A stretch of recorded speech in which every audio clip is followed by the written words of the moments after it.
I don't want to set the world on fire. I just want to start a flame in your heart. In my heart I have but one desire, and that one is you. No other will do. I've lost all ambition for worldly acclaim. I just want to be the one you love. And with your admission that you feel the same, I'll have reached the goal I'm dreaming of. Believe me, I don't set the world on fire.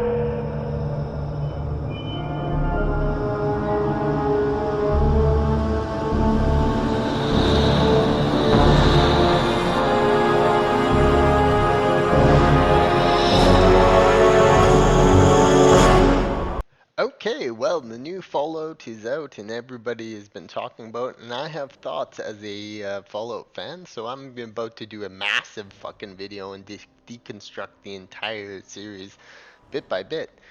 And you know what? I would say that it's a pretty good show. It's a weird example of how something that you would just could assume so much is so bad, but yet it's being so much for such a good adaptation and such a wicked representation of what really we can get with video game adaptations. And I mean, one of the things is that yes, we're always going to get direction, but I mean, this is a stunning example of just how far technology and production value has come onto these types of shows. So with 2 years till we get any more of this, I think it's an important time to deconstruct this before the second season comes out. And we're gonna break it all apart, every bit of every bit of the TV show, every episode, every scene, every opinion. I'm going hardcore for this one. This is gonna be sick as fuck. I mean, this is an important thing for everybody to kind of watch because it's a good, good attempt at what could end up being a very good future for video game film. You know, as the people who are true gamers get more resources in the world, there's the possibility of some great examples. There's also some possibility of some fucking massive shit fests. But this game is or this movie, TV series or whatever, is a nice little blend of what what is like the negative aspects and the most positive aspects, and it's a very interesting case study on video game adaptations in general.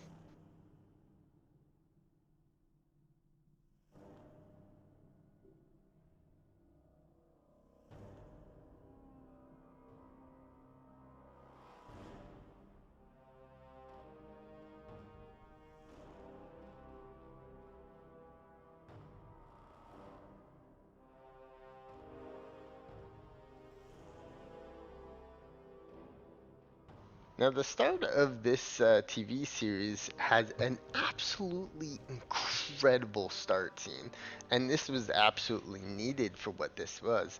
Now, of course, this is highlighting the fucking nuclear war that starts and showing off just the unfathomable event of such a thing happening. And what's interesting is that these are actually ground bursts used for spraying up radiation, whereas normally the type of detonation would be an air burst, which would cause the most maximum damage. And it's a riveting scene to say the absolute least. And I would implore you to, even if you're not too into the series, just to take a look at this scene because in all duties with today's political climate, it's a very important scene to think because it's a horrific, horrific event. And at some points you just have to do a double take. It's quite great. And you know, everyone's gonna have their different opinions on this scene. But it's an important scene and nonetheless, and it's extremely cool to watch. Of course, Goggins just smashes it out of the park with his dashing acting abilities. And I'm going to go into a lot of praises to Goggins in this one because I think he makes this is his show. And if you watch it for Goggins, it's what it's all about. So, yeah, we'll move along from this start scene, but all I can say is this start scene alone, 10 out of 10. Absolutely cool. Only thing that I wish you could get more of it. I did think a little bit off the bat when it first came is that we were essentially getting a very limited amount of this. I would have loved to see 10, 20 minutes of this. Of course, it's a horrific scene. It's not for everyone. And especially once it starts to get to this point, this is the most jarring part of it, is when it goes into the part where the multiple bursts, because people are just seeing it's just like, holy shit, one nuke was bad enough. All those other nukes, that's an extraordinarily bad situation right there. So yeah, start scene, incredible, incredible, worth the price of admission.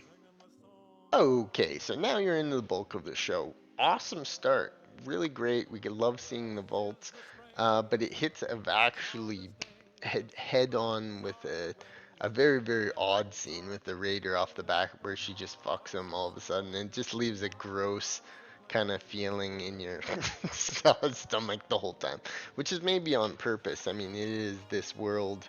And this is the way it kind of is. It's gruff, it's brutal, uh, some win, some lose kind of thing.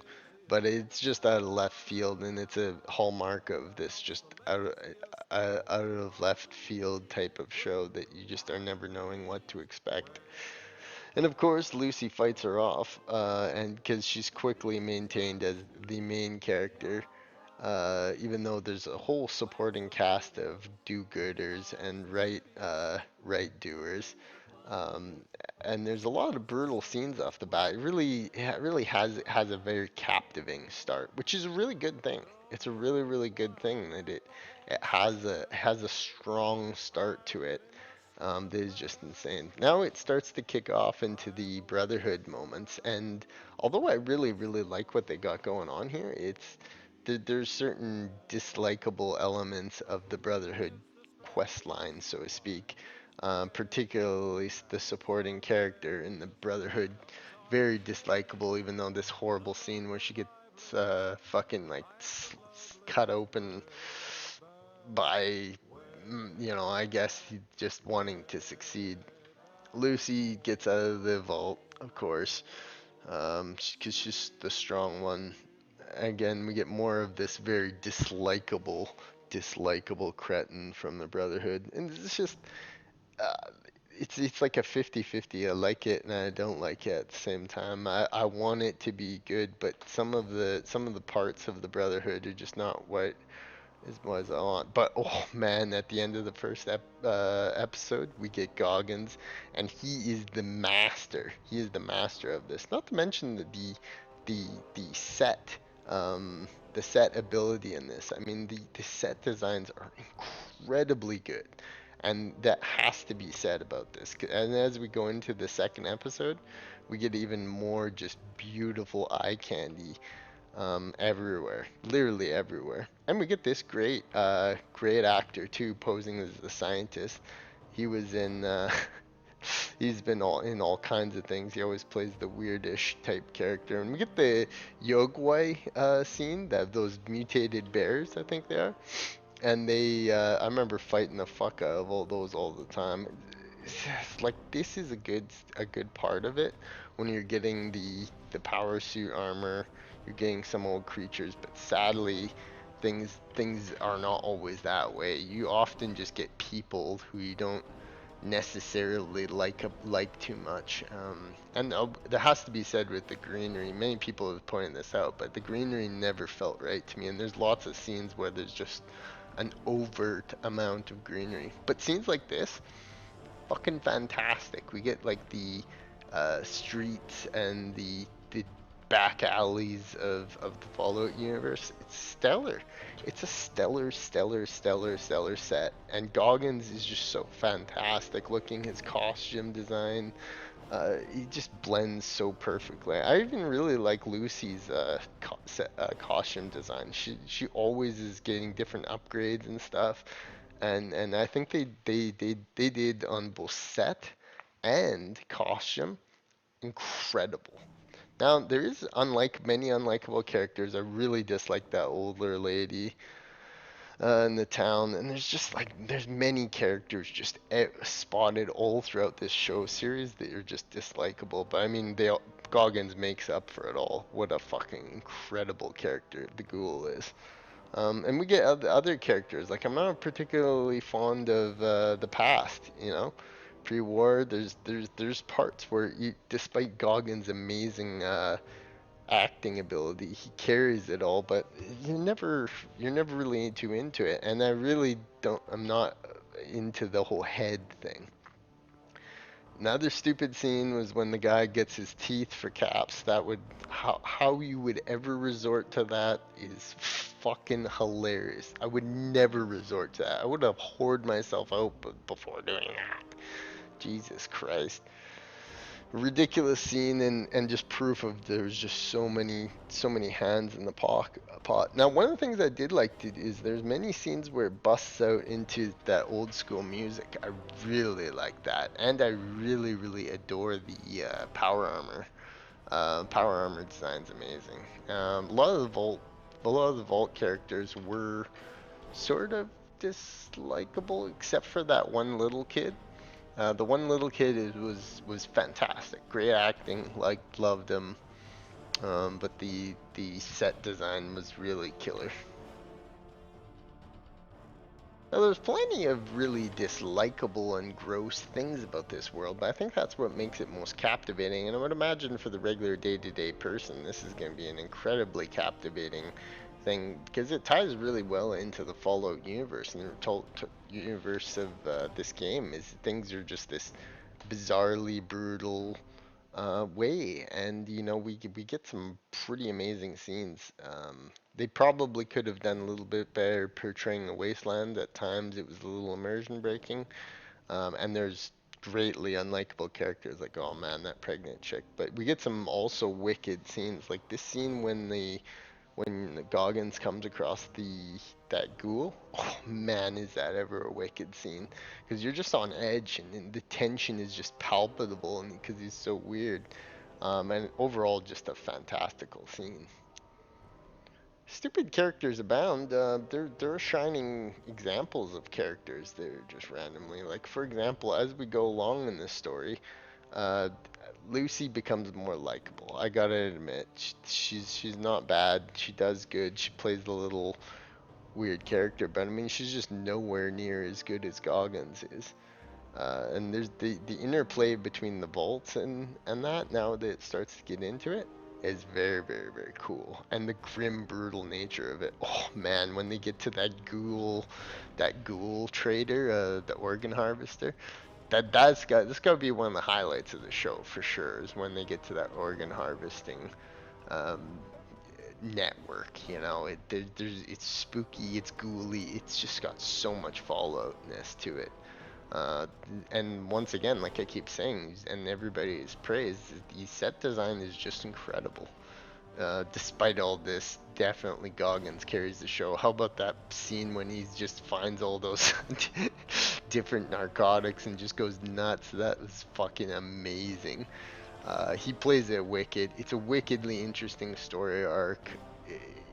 It is the show. It is for the show for me. It's Goggins' show, and everything else is built around it. Not to say that Titus isn't bad.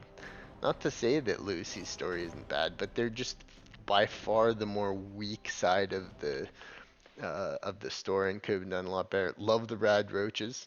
We get plenty of rad roaches, like when he's about to get eaten by rad roaches with his power armor down. And like my favorite part, Volt. Definitely the vaults are the best part of it. A lot of people will say like Lucy, but she does wear on you, and it is once you start to get into the relationship that these two have that it breaks down. It's a weak part of the show, and them surviving the wasteland and the tension of that together.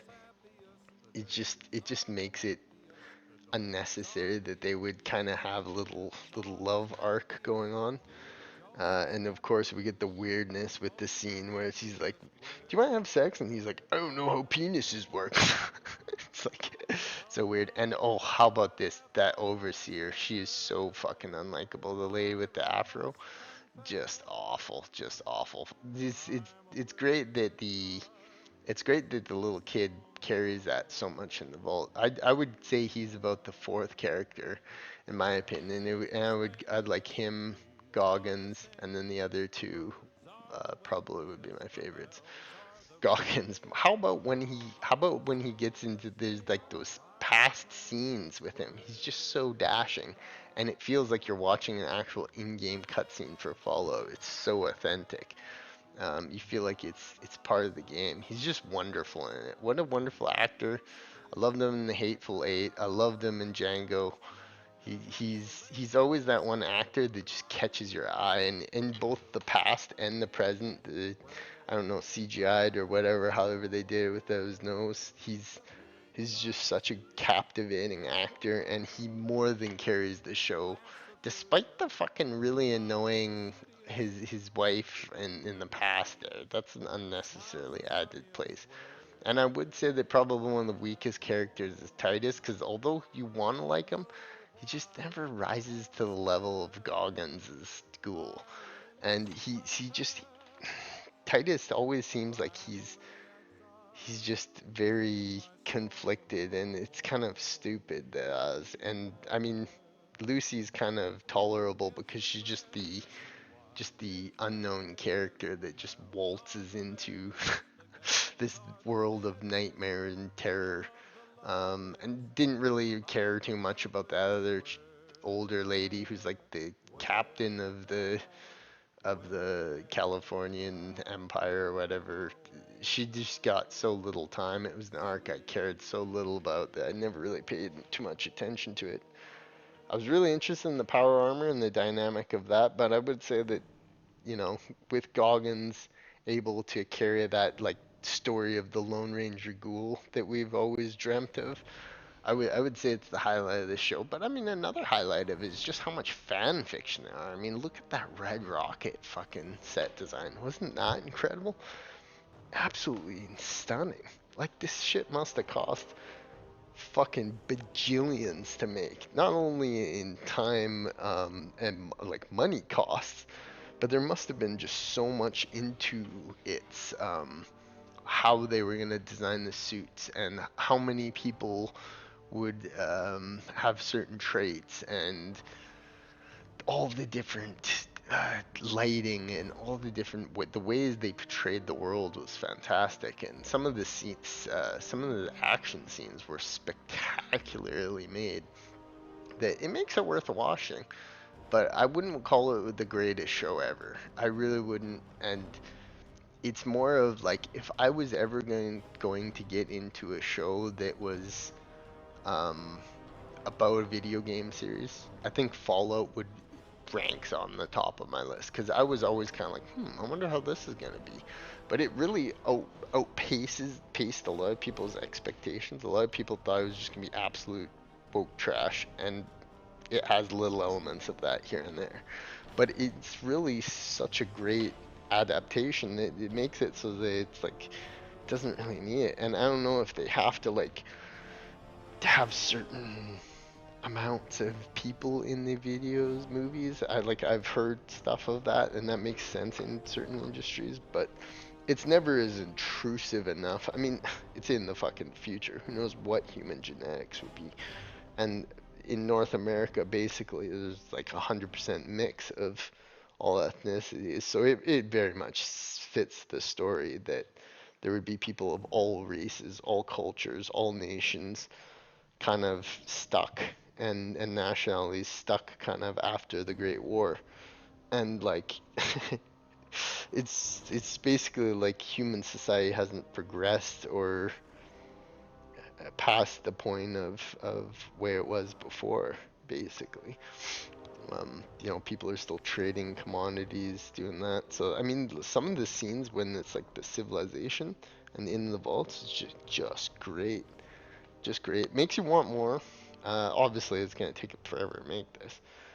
Another season, 2 years or whatever. But lots of the interesting things like the vault tech and who was involved in the Great War and stuff. Like I never really cared too much about it. It was always kind of like you kind of always just assumed that it was global war like it is today. And I think that's the most poignant part of what makes this such a special TV adaptation. It's like we're dealing with it in a time right now where both technology and war is progressing to a point that is similar to what's occurring in the Fallout series, and people are interested in that. So yeah, that's Fallout. Fallout's a good series. Falls down on many occasions. But I mean, it's really not much of a reason not to watch it if you can gather it and yeah. Now I'm now gonna rip some of the parts that I hated about it, and the ending is it's kind of shit. It just becomes so dramatic at the end, and like saving the world and getting a new power source, and despite the um, despite the set design still being spectacular and actually incredible in this last scene, some of the fighting, some of the effects, some of the uh, some of the elements of the like final site fight are uh, are quite good, and I think that Titus's actor does a good enough job at the end of just being kind of broken by war and fighting and losing and knowing he's gonna probably lose Lucy too, and trying to get to her and having a cause. And despite all that, like I mean, it's a fantastic end scene, but it gets really dramatic and gets really boring. There's basically like that one fight scene, and then you're kind of done with it. But of course, Goggins shines as always. I thought we were gonna lose Goggins at the end. I honestly did, and I was like, no. I was like, no.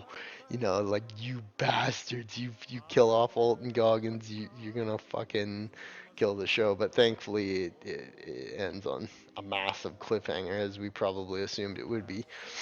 Um, and and did that. So it's hard to say what will happen in the second season, really. Who knows? Anything can go from here. It's pretty interesting, but we're gonna have to wait a while.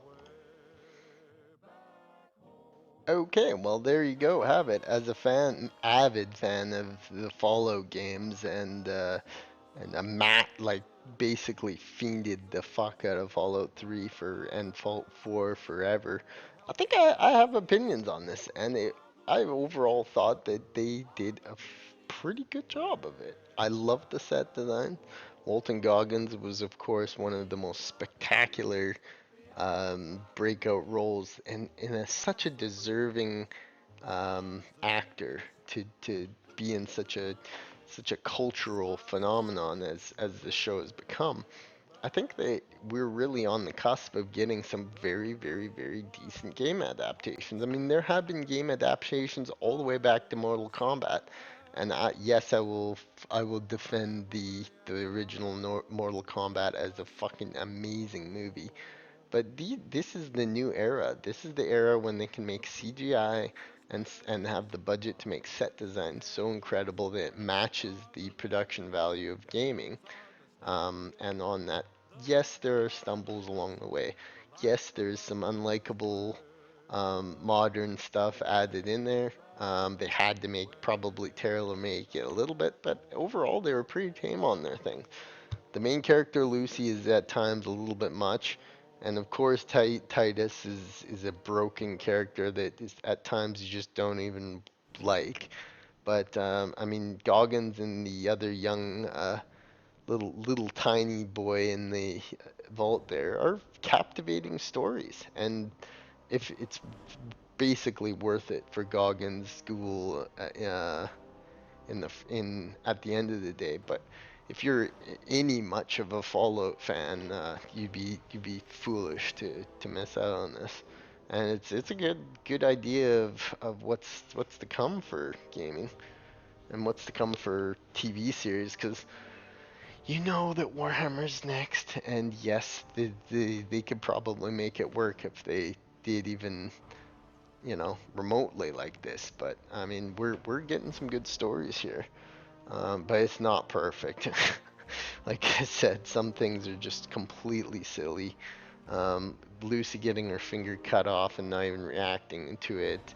The sex scene that's limited and awkward.